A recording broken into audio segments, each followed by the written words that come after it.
नमस्कार मेरे रुचि, आप देख रहे हैं जन संदेश टाइम्स।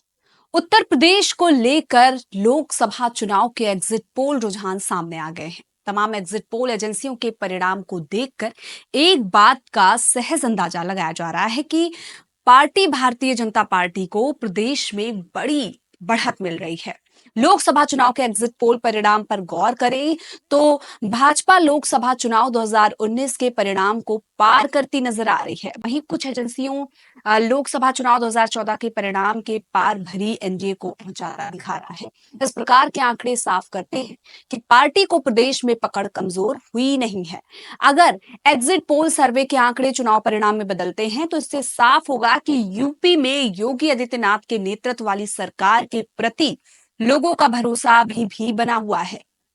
यूपी चुनाव 2022 में लगातार दूसरी बार जीत दर्ज करने के बाद सीएम योगी ने जिस तरह से प्रधानमंत्री मोदी के कार्यों को जमीन पर उतारने की रणनीति पर काम किया है, उसमें लोगों के भरोसे को बढ़ाया है। लोकसभा चुनाव के बाद आ रहे एग्जिट पोल के रिजल्ट इस पर मुहर लगा रहे हैं। सीएम योगी आदित्यनाथ के नेतृत्व में एक बार फिर पार्टी को बड़ी सफलता मिलती दिख रही है।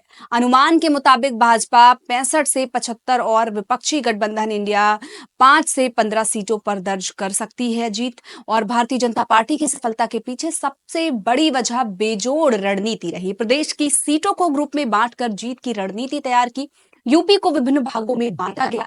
इसके लिए जीत की रणनीति तैयार की गई। इस रणनीति को जमीन पर उतारने में कामयाबी मिली। पश्चिमी उत्तर प्रदेश के लिए जहां भारतीय जनता पार्टी ने जाट समीकरण को साधने पर जोर दिया, राष्ट्रीय लोक दल को साधने के लिए कई प्रयास किए गए। किसानों के सबसे बड़े नेता चौधरी चरण सिंह को भारत रत्न दिया गया। इसके बाद राष्ट्रीय लोक दल को साथ लाने में भाजपा सफल रही। साथ ही राष्ट्रीय लोक दल को महज 2 सीटों पर मनाने में कामयाब रही। इसका फायदा पश्चिमी उत्तर प्रदेश की तमाम सीटों पर एनडीए को मिलता दिखा। भाजपा एक बार फिर लोकसभा चुनाव 2014 की तर्ज पर पश्चिमी उत्तर प्रदेश को साधने में कामयाब होती दिख रही है। वैसे जैसे ही चुनाव अवध क्षेत्र में आया, यहां यादव लैंड को साधने की जिम्मेदारी बड़े यादव नेताओं के हाथों में थमा दी गई। मध्य प्रदेश के मुख्यमंत्री मोहन यादव से लेकर तमाम प्रदेश के यादव नेताओं ने चुनाव की कमान संभाली। इसका असर भी दिख रहा है। वहीं पूर्वांचल में चुनाव आने के बाद ओबीसी नेताओं का प्रभाव खूब दिखा। ओम प्रकाश राजभर से लेकर डॉक्टर संजय निषाद तक पूरे चुनाव अभियान के दौरान लोकसभा क्षेत्रों की खाक छानते रहे। दूसरी तरफ इंडिया गठबंधन सेलेक्टिव रैलियों के जरिए अपनी राजनीति को चमकाने की कोशिश की। 2 चरण के चुनाव के बाद बड़े स्तर पर प्रयास दिखा।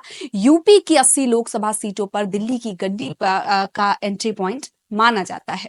लोकसभा चुनाव को लेकर शुरुआती चरण से लेकर एनडीए ने बड़ी बढ़त बनानी शुरू की। 3 चरण में 26 सीटों पर हुए चुनाव में एनडीए को 22 से 25 सीटें मिलने का अनुमान है। वहीं इंडिया 3 से 6 सीटों पर जीत दर्ज कर सकती है। अन्य का खाता नहीं खुलता दिख रहा है। आपको बता दें, यूपी के साथ साथ पूरे अगर हम भारत देश की बात करें तो एनडीए जो है वो बढ़ोतरी की तरफ दिख रहा है।